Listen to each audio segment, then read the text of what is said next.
રાજકોટ શહેરમાં હજુ પણ કેટલીક શાળાઓ શરૂ નથી થઈ, જેને લઈને શાળા સંચાલકો અને વિદ્યાર્થીઓને હાલાકી પડી રહી છે।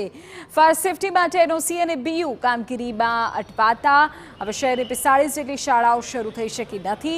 બંને પ્રક્રિયામાં વિલંબ થઈ રહ્યો છે, ત્યારે સ્વનિર્ભર શાળા સંચાલકોએ રાજકોટ મહાનગરપાલિકા પાસે માંગ કરી છે કે તાત્કાલિક વ્યવહારુ નિર્ણય લઈને જલ્દીથી શાળા શરૂ કરી શકાય એ પ્રકારે કામગીરી કરો।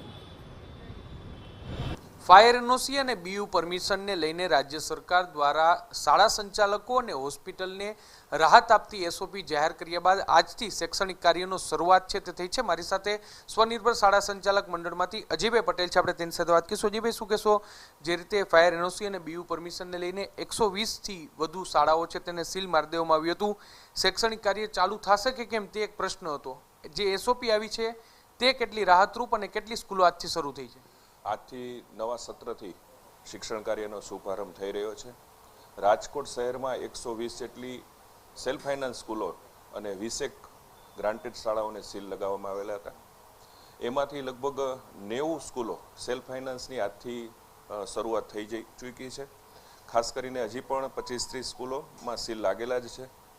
એસઓપી એ પ્રકારની છે કે જે શાળા પાસે ફાયર એનઓસી હોય પણ બીયુ પરમિશન ન હોય એ લોકોએ 60 દિવસમાં એ મેળવવા માટે અને એમના માટેનું સોગંદનામું રજૂ કર્યા પછી એ સ્કૂલ ખોલી શકે છે।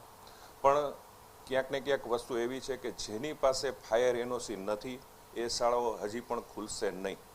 એવો ફાયર એનઓસી મેળવશે પછી જ એ શાળાઓ શરૂ થઈ શકશે। આ પ્રકારની સખત ગાઈડલાઈન આપવામાં આવેલી છે, દરેક શાળા એને અનુસરવાનું છે અને અમે તો કહીએ છીએ કે સલામતી માટે કોઈ પણ શાળા બાંધછોડ કરવાની નથી, ક્યારેય કરશે પણ નહીં। કે સેલ્ફ ફાઇનાન્સ શાળાઓ હોય 50-60 વર્ષ જૂના બિલ્ડિંગ હતા, એ વખતની એમને જે તે પ્રકારની પરમિશન લીધેલી હોય અને 9 મીટરનો પેલો 2021નો કાયદો પણ અમલમાં હતો કે ભાઈ 9 મીટરથી ઓછી ઊંચાઈની શાળા હોય એમને ફાયર એનઓસી લેવાનું રહેતું નથી અને સેલ્ફ ડિક્લેરેશન। હવે પછી જ્યારે 2023 ડિસેમ્બરથી જે ફાયરનો કાયદો આવ્યો છે એમાં 9 મીટરની હાઇટ તો બરાબર છે, પણ 500 મીટરથી જે બાંધકામ વધી જતું હતું એના માટે થઈને ફાયર એનઓસી કમ્પલસરી થયું। આ બધી વિસંગતતાને લીધે અત્યારે લગભગ 30 સ્કૂલો આ અને ગ્રાન્ટેડની 15 શાળા મળીને 45 શાળાઓ બંધ છે। અને ખાસ બીયુ પ્રક્રિયા અને ફાયર એનઓસી બંને નથી, ત્યારે અત્યારનો જે પ્રવર્તમાન નિયમ એવો છે કે તમારે પહેલાં ફાયર એનઓસી લ્યો પછી તમને બીયુ પરમિશન મળે, એટલે કે ઇમ્પેક્ટમાં અમલ થાય। પણ એ જ રીતને પાછું ટાઉન પ્લાનિંગ ડિપાર્ટમેન્ટ એમ કહે છે કે પહેલાં તમે ફાયર ડિપાર્ટમેન્ટ એમ કહે છે પહેલાં તમે બીયુ પરમિશન લઈ આવો પછી અમે તમને ફાયર એનઓસી આપીએ। એટલે ત્યાં બહુ મોટી વિસંગતતા છે। અત્યારે સીલ મારવાની ડ્રાઈવ આજની તારીખે ચાલુ છે, જે કર્મચારીઓ છે, અધિકારીઓ છે, બધા જ આ ડ્રાઈવમાં રોકાયેલા છે। ટાઉન પ્લાનિંગ વિભાગ કયો કે ફાયર એનઓસી માટેનો વિભાગ કયો, કોઈ પણ કર્મચારી અત્યારે ત્યાં ઉપલબ્ધ નથી।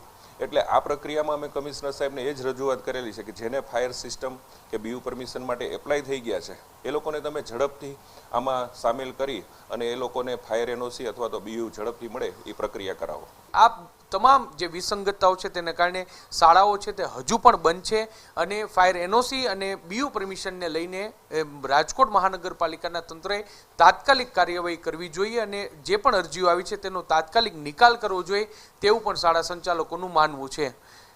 કેમેરા પર્સન ભાવેશ લશ્કરી સાથે મોહિત ભટ્ટ, TV9 રાજકોટ।